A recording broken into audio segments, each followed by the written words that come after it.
Jadi tanya baik-baik, saya rasa masyarakat di sini mungkin 1-2 hari lagi boleh Pak Kepala BNPB sama Pak Wali Kota ditanya baik-baik ya. Bagaimana ya, kemudian tadi saya udah berbincang dengan Pak Wali Kota, ada di tempat di pasar ya Pak ya? Pasar Bintara. Ya, Pasar Bintara, tanahnya sudah ada, punya kota ya? Punya kota, nanti kalau cocok itu bagaimana cara kita bangunkan ya, begitu. Selamat sore para jadi apa aspirasi yang Bapak sampaikan pada sore hari ini? Ya, pertama tadi saya sudah laporkan kepada Bapak Menko Pak AHY. Saya juga sudah bicara dengan Menteri PU. Tadi kurang lebih 2 jam lah ya saya di sini. Saya menemukan beberapa fakta bahwa yang dibutuhkan masyarakat pasti sekarang adalah yang cepat tuh bantuan makanan, minuman ya, dan obat-obatan, madu, tadi pampers banyak yang perlu ya. Pakaian dalam juga banyak, pakaian dalam buat perempuan dan laki-laki ya. Kemudian sudah cukup banyak yang tadi berapa hari nggak ganti pakaian ya. Jadi kita tadi untung bawanya cukup banyak, jadi kebagian. Kemudian juga tadi yang kepake banyak itu teman-teman saudara-saudara kita di sini madu ya, mereka senang madu ya, pakai madu, terus ya tadi minyak kayu putih ya, ada minyak apa sih kayak minyak telon gitu ya, buat bayinya ya. Jadi itu kepake banget tadi. Nanti mungkin saran saya kalau teman-teman nanti yang datang ke sini itu kebutuhan real lah ya, yang karena malam-malam di sini kan mungkin cukup dingin ya dan sebagainya. Saya rasa itu. Kemudian ada rencana relokasi nggak sih Pak, seperti Ya, di Bogor? saya tadi sudah koordinasi dengan Bapak Kepala BNPB dan juga kepada Wali Kota. Seperti kita kurang lebih 2-3 bulan lalu dengan Bapak BNPB ya di Flores Timur ya Pak ya. Jadi ini kan kejadiannya udah sering berulang. Jadi saya meminta seperti waktu kita di Flores Timur dengan beliau juga, kita ajak masyarakat, ajak ngomong baik-baik, apakah ada keinginan untuk relokasi, kan begitu ya. Kemudian ya kalau di Flores Timur dengan dialog yang tenang, saya malah pisahkan antara bapak-bapak, ibu-ibu sama anak-anaknya, karena itu kan memindahkan bukan hanya tempat tinggal tapi kehidupan, dia sekolahnya, pasarnya, tempat ibadahnya ya. Jadi pindah semua, jadi diajak tanya baik-baik lah. Jadi tanya baik-baik, saya rasa masyarakat di sini mungkin 1-2 hari lagi boleh Pak Kepala BNPB sama Pak Wali Kota ditanya baik-baik ya. Bagaimana ya, kemudian tadi saya udah berbincang dengan Pak Wali Kota, ada di tempat di pasar ya Pak ya? Pasar Bintara. Ya, Pasar Bintara, tanahnya sudah ada, punya kota ya? Punya kota, nanti kalau cocok itu bagaimana cara kita bangunkan ya, begitu. Ini sedikit mungkin tadi kan sudah berinteraksi dengan warga, ini ada yang disampaikan nggak Pak? Ya mereka udah beberapa hari ini tinggal di sini, anak-anaknya nggak bersekolah, jadi nanti persoalannya juga membersihkan rumah ya. Jadi peralatan tadi sudah kita koordinasi untuk alat berat ya, sama truk sampah. alat berat dan truk sampah, karena itu juga perlu sendiri. Sekarang berapa tempat itu listrik, airnya sudah ada yang nyala, ada yang belum ya, karena takut juga konslet ya. Betul. Jadi kita juga mesti hati-hati itu ya, mesti dicek dulu Pak Wali Kota situasinya begitu. Jadi sesudah ini kita berharap tidak ada banjir susulan ya, jadi juga rumahnya masih dibersihkan.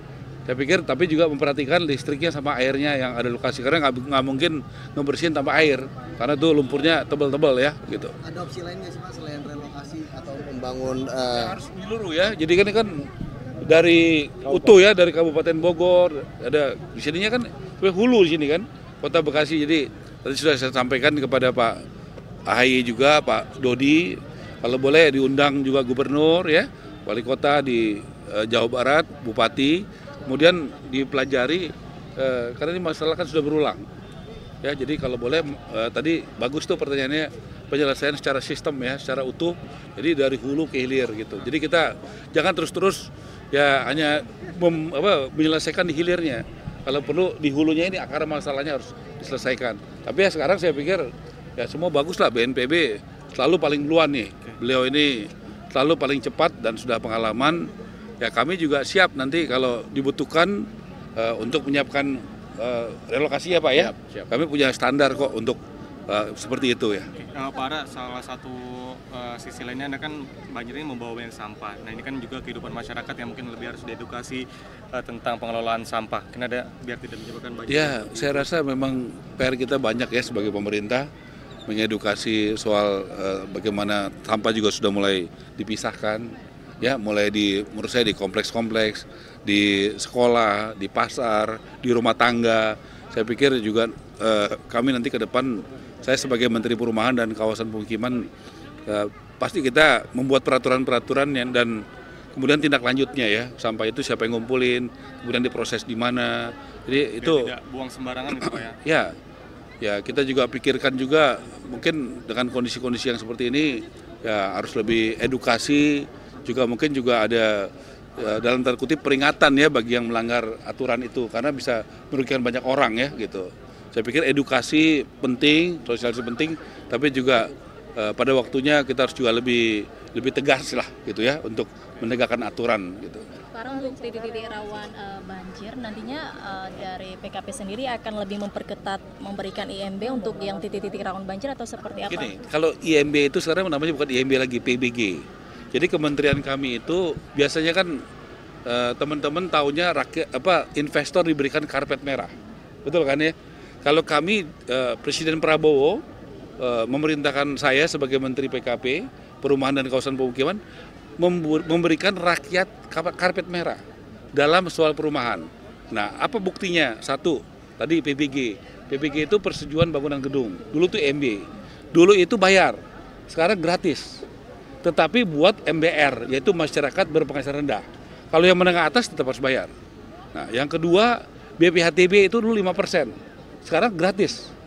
Ya, jadi ini sangat pro rakyat sekali kebijakan Presiden Prabowo. Yang ketiga itu PPN. PPN itu di bawah 2 miliar sampai bulan Juni ini kita buat gratis.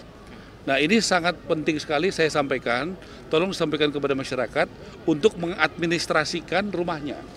Jadi supaya rumahnya ini semuanya diurus izinnya. Kenapa? Karena gratis. Yang kedua cepat. Saya sudah membuat kebijakan dan bersama Menteri Dalam Negeri dan PU, itu SKB 3 Menteri.